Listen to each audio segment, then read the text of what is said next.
My partner and I were sent to capture two Asians.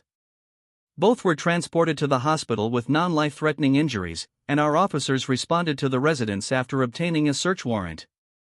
We decided to grab a bite to eat before starting the interrogation, knowing that it would take the hospital staff a long time before they would allow us to see the prisoners. We took a table and noticed that the bar was starting to fill up. No one paid us much attention since we were in plain clothes and our badges and weapons were hidden from prying eyes in accordance with Sheriff's Department policy.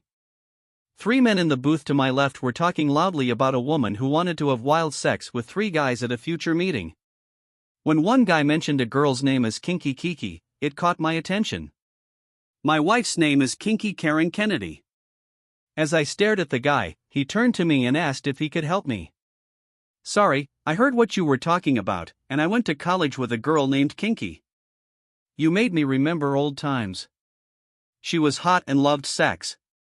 She was about 5 feet 4 inches tall and had a flamingo tattoo on her upper left thigh. The guy laughed and said, "Well, it could be the same girl, only the flamingo has a palm tree and an island at sunset nearby. It's very colorful, and yes, she really loves hot sex. My boys and I were talking about trying it out as a threesome with her. Would you like to join? Well, I think she's married." So it is, behind a little idiot, a deputy sheriff who is going to undergo some kind of military training in 2 weeks. That's when the party starts. I noticed my partner typing something on his phone. He looked into my eyes, shaking his head slightly from side to side, indicating that I should not do anything stupid. If she is married to a policeman, how do you find time to meet? We met in a bar and hit it off. She told me that her tiny husband works shifts and will be working nights for the next 2 months, from 11 p.m. to 8 a.m. We slept at my house and at her house in a hurry.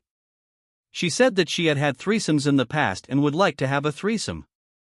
That's what my boys and I talked about. But Bobby is afraid that her husband is a policeman and carries a gun. I said, to hell with it. I'm not afraid, although I also have problems. Just don't tell my parole officer about this. Do you have a photo of her or some video? Wait a second. He pulled out his phone and, of course, showed me a nude photo of my wife.